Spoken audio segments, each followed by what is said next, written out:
Anda mencoba melihat dari sisi mining price-nya atau mungkin dari sisi coal mining price-nya yang memang sudah ya up and down, sudah tidak setinggi waktu tahun 2021 mungkin di mana kita pernah mencapai ke $400 gitu ya per metric ton, sekarang sudah mulai dinormalisasi kalau kata orang-orang. Sampai dengan kita lihat bagaimana sebenarnya bisnis ini cukup berfluktuasi dengan adanya komoditi batu bara yang up and down. Anda melihatnya seperti apa? Tentunya kalau kita lihat harga batu bara saat ini masih lebih tinggi ya daripada harga batu bara sebelum pandemi. Ya. Di mana sebelum pandemi kita melihat harga batu bara di antara 70 sampai 90 US dollar, sedangkan sekarang itu masih stabil di 120-130. Jadi untuk sementara memang masih sangat baik harganya. Semua orang masih bisa membuka keuntungan yang cukup signifikan dan kita melihat trennya sih untuk tahun ini sepertinya akan stabil di level 120 sampai 130.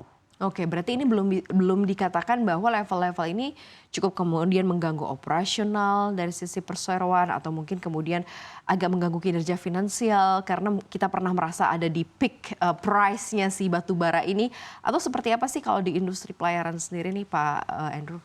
Ya mungkin kalau di saat harga 400 itu marginnya mungkin lebih tebal ya. Lebih tebal. Kalau sekarang mungkin agak sedikit berkurang tapi belum sakit lah gitu. Masih bisa membukukan profit. Oke, kalau kita based on coal price-nya sendiri kan memang ini cukup up and down ya. Kalau dari perusahaan sendiri ada nggak sih strategi begitu ya untuk memitigasi? Karena mungkin masih di atas harga rata-rata, karena kita tahu dulu mungkin di kisaran 80 sampai 100 dollar per metric ton gitu ya, sekarang masih di atas itu. Tetapi kan kita tahu bahwa ada look up dunia tentang fossil energi, tentang batu bara dan keberlanjutannya. Nah ini akan seperti apa sih Anda melihatnya gitu kalau dari sisi strategi perusahaan? Tentunya kalau dari strategi perusahaan sendiri kita sudah mulai mendiversifikasi angkutan kita. Misalnya sekarang kita ada mendukung industri nikel juga, ada juga industri besi dan tentunya ada juga peluang-peluang lain seperti misalnya kita untuk mendukung industri semen atau pupuk atau bahkan bahan makanan sebenarnya bisa diangkut di kapal-kapal kita gitu. Tapi memang untuk saat ini volume masih didominasi oleh kebutuhan untuk industri power plant batubara dan juga nikel. Gitu. Batubara dan nikel ya, berapa tuh presentasinya kalau di HTF? Kalau untuk sekarang memang kita kan punya kontrak dengan Indonesia Tsingshan Stainless Steel, Tsingshan Group. Untuk saat ini kapal kita memang dideploy untuk batubara. Gitu. Tapi tidak menutup kemungkinan bahwa itu akan dideploy untuk mengangkut kargo nikelnya juga. Oke. Gitu. Jadi sekarang priority utama adalah si batubara ini ya? Iya, untuk mendukung power plant, power generation dari smelter mereka. Gitu. Ini menarik sebenarnya untuk kita melihat bagaimana 2023 HTM ini membukukan pendapatan sebesar 575,67 miliar atau ini naik ya 55,03% secara year on year kalau dibandingkan tahun 2022 yang lalu ya. Dan memang yang lebih kontributornya adalah lebih ke pengangkutan dan juga segmen demurrage yang sebesar 9,13 miliar rupiah. Nah ini kan sekarang 2024 sudah running hampir 6 bulan, 1 semester begitu ya. Bagaimana look up-nya, apakah cukup similar dengan 2023 atau ada kayak another tantangan tersendiri nih di pelayaran industri di tahun ini? Tentunya kalau kita ngomong challenges di industri ini untuk tahun ini kita bisa ada beberapa ya. Pertama awal tahun mungkin 1-2 bulan pertama ada isu RKB, ada isu bad weather gitu. Tapi kalau ada juga fluktuasi harga nikel yang cukup drastis kemarin.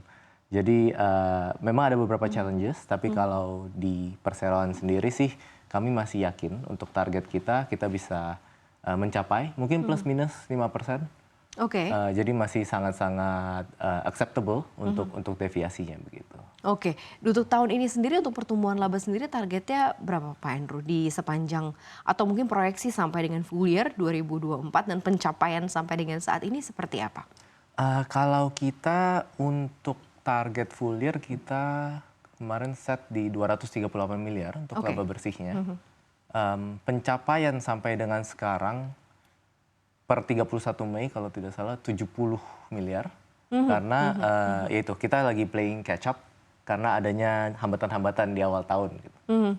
Hambatan apa sih yang paling besar sebenarnya untuk running bisnis pelayaran gitu ya seperti yang dialami oleh HATM sendiri nih sejauh ini yang mungkin dilihat yang bisa jadi barrier atau mungkin jadi ya kendala untuk make it profit margin gitu ya, seperti apa sih Pak Andrew? Kalau dilihat yang paling krusial sebenarnya adalah utilisasi kapal ya. Utilisasi, Jadi oke. volume angkutannya sendiri gitu. Kalau misalnya ada isu weather atau isu RKB itu di mana atau bahkan kalau harga drop drastis dalam waktu yang singkat itu kan akan ada kekurangan volume sehingga banyak kapal yang berebut volume ya. Jadi itu akan membuat unit price dari angkutan kita sendiri turun jauh sehingga akan sedikit kesulitan lah untuk kita bisa melakukan profit gitu. Nah ini kalau hal-hal seperti ini memang selalu terjadi mungkin di awal-awal tahun kan ada beberapa yang harus dihadapi perusahaan begitu ya untuk mengatur strategi. Apakah memang ya kondisi-kondisi seperti ini memang biasa nih terjadi dengan adanya utilisasinya untuk laut, untuk angkutan laut selalu di awal-awal semester atau selalu di awal-awal tahun memang kayak begini begitu ya. Nah strategi perusahaan sendiri untuk memenuhinya itu seperti apa nih Pak Andrew?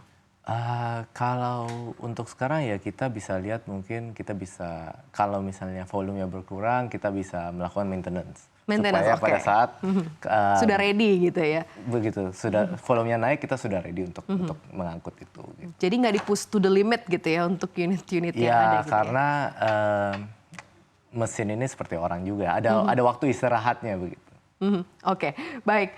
Kita tahu ya bahwa mungkin bukan hanya itu saja untuk di industri pelayaran, tapi ada juga beberapa ketentuan-ketentuan yang dibuat oleh pemerintah, termasuk yang paling baru mungkin Pak Andrew juga update gitu ya untuk DHE nih ya, untuk penetapan DHE atau devisa hasil ekspor di dalam negeri ini seperti apa sih? Karena kan memang ini juga termasuk salah satu yang kemudian membuat industri ini dan yang lainnya, industri pertambangan dan industri pendukung lainnya ini kemarin sempat juga akhirnya berpikir apakah ini termasuk salah satu cara yang cukup menarik gitu untuk menarik DHE dalam negeri untuk menjaga juga nilai tukar kita. Nah ini seperti apa Anda melihatnya?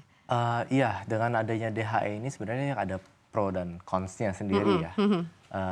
Pro-nya ya itu nilai tukar kita terjaga. Jadi rupiah cukup kokoh ya melawan dolar walaupun dengan berbagai macam rintangan dan juga walaupun ada pelemahan tapi pelemahannya mungkin masih bisa ditoleransi. Kedua likuiditas dalam negeri kan terjaga jadinya. Cons-nya adalah beberapa tambang yang skala kecil mungkin agak shock dengan pengaturan cash flow gitu. Jadi ya itu adalah sesuatu yang kita diskusikan dengan miner-miner sendiri. Jadi kita mencari win-win solution lah.